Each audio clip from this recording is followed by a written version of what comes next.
Hello and good afternoon mga kabar and friends. Shout out po sa inyo mga followers. So yun nga po, magandang hapon at medyo nakabawi na ako ng pag-uwi galing work. Bahala na kung mapagalitan ako bukas. Anyway, dami ko ng extend. Tutuusin lamang po pero hindi ko siya inaangan. Dahil kailangan ko rin ng trabaho. Hindi lang kailangan ng trabaho at pera. Kailangan natin ng future natin para makapag-ipon. At yung mga big boss natin, irespeto pa rin natin. Kahit ganun sila. Kasi kahit minsan ang ugali nila, hindi natin masikmura. Tibayin lang natin loob natin. So mga ka-bar and friends, kalimutan na muna natin yung mga ganyang sitwasyon. Tara mamaya, magpasyal tayo. Tuli ako sa lugar na Angono. At ako'y nagbabalik, syempre. Para ulit mamasyal. At syempre, bumisita uli. Sa tagal ko ng panahon na hindi nagagala. Kasi kailangan ko rin magpahinga. Otherwise, kailangan ko rin ng self-discipline sa aking katawan. Mahirap na mag-isip-isip. Ma-stress. Puro mekus-mekus.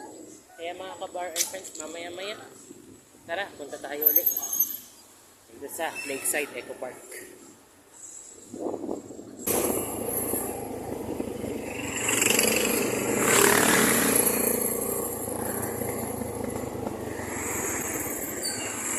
So ito nga po mga ka-bar and friends, medyo napagod na ang inyong lingkod, kakalakad, kaya nag-tricycle na lang tayo. So para mapabilis yung oras natin mga ka-bar and friends, tara, tricycle na lang tayo. Tal, papunta naman to ng Wawa, Lakeside Eco Park. Alam niyo mga ka-bar and friends, ba't ko napili pa rin pumasyal sa ganito? Wala lang, relax lang tayo. Kaso nga lang po, paggabi, dengue ang aabutin, malamok po kasi. Pero anyway, pasyalan pa rin po yan tuwing gabi. Minsan sa gabi na pumapasyal din ng mga tao dyan. Kaso nga lang po, malamok na. Medyo delikado, magkakasakit tayo sa dengue. Kaya tuwing umaga hanggang hapon lang po talaga ang pinakapasyalan dyan sa Wawa. Actually hanggang alas 10 po yan ng gabi. Siyempre may curfew naman yan para safe yung mga tao na pumupunta dyan. So mga ka-bar and friends, maya-maya po, ilang minuto lang po. Ito na yung daanan natin. Nakikita natin yung ang street nito yata ay Ibanez. Yan, makikita natin lahat. Halos mga ka-bar and friends, 2 taon or 3 taon ko na itong ginagala.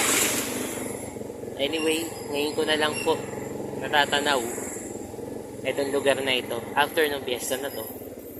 Sana this coming fiesta, this 2024, sana mas maging masaya na po tayo, mas peaceful. Ngayong 2024 naman kasi kung ano man yung problema hinaharap natin, sige, go tayo. Kahit bungangaan tayo ng boss natin, sa mga magulang naman natin, that's normal dahil mahal naman tayo ng pamilya natin yung mga boss natin, depende na sa kanila kung anong trato. May mga salita pa nga na hindi mo magugustuhan lakasan nyo, dibdibin nyo lang yan, huwag nyo dibdibin yan. Imbis dibdibin nyo, lakasan nyo lang loob nyo, pagdasal nyo, baka sakali, diba? Huwag na tayong sumagot, baka mamaya hindi pa magpatalo yan, sayang may hawig pa naman. Yan, sorry mga ka-bar and friends, sinasabi ko lang yung totoo, sinishare ko lang yung kwento kasi hindi naman biro yung pinagdadaanan natin sa life natin Hindi mo alam kung binubuli tayo, pinapagalitan o binubuli, pinapahirapan tayo pero hindi. Ngayon, thank you Lord, nakabawi tayo ngayong araw. So ito na, malapit na tayo sa Lakeside Eco Park.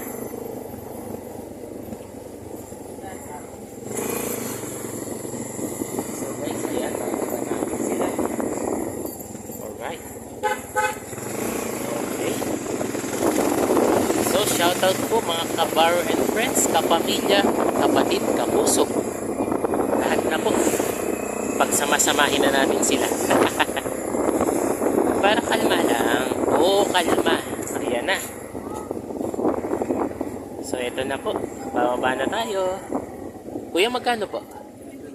20? Okay. So ito na, bababa na tayo. Mabayad po. Maraming salamat po. So ito na uli yung lugar na lagi kong pinupuntahan. Ito yung Lakeside Eco Park. Makikita nyo naman. Tuwing hapon lang naman talaga pinapasyalan to eh. Ayan. Ganun pa rin naman yung lugar. Siyempre sa tagal kong hindi lumabas eh. Ngayon ko na lang ito masisilayan.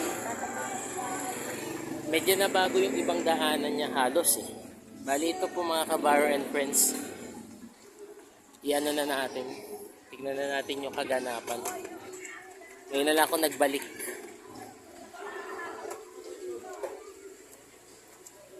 Diba? Yan ang inaano natin.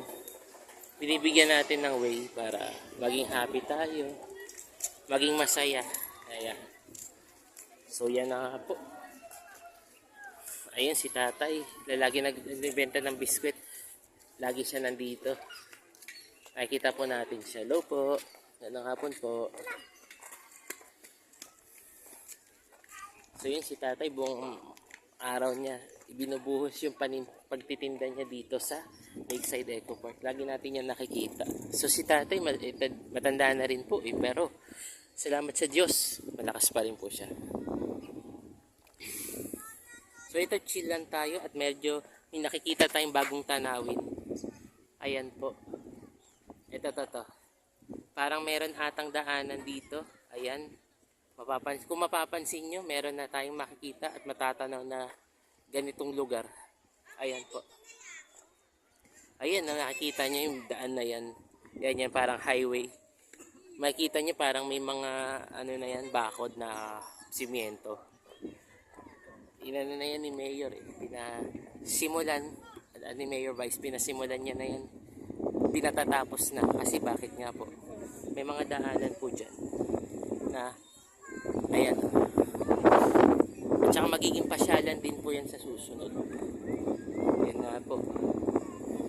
So yun mga kabaro and friends po. Makikita nyo na. Dito na tayo ulit sa Lakeside Eco Park. Sa muli ko pong pagpunta dito. Maraming salamat at na-relax din ng konti ang isip ko. Pagod man ang katawan.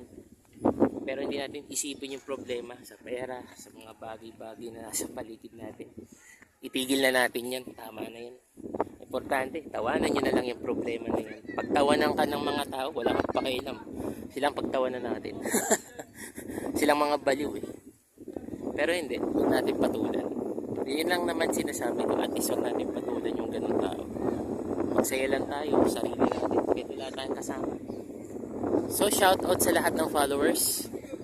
Salamat sa lahat ng mga supporters. So malapit na tayo mag 1K sa ating followers, sa aking Makabaro channel at FB page. At syempre sa YouTube channel, tuloy-tuloy lamang po ang subscribe ninyo sa aking bell notification button. So hanggang sa muli, ito na po si Makabaro channel po. See you for the next latest video update po.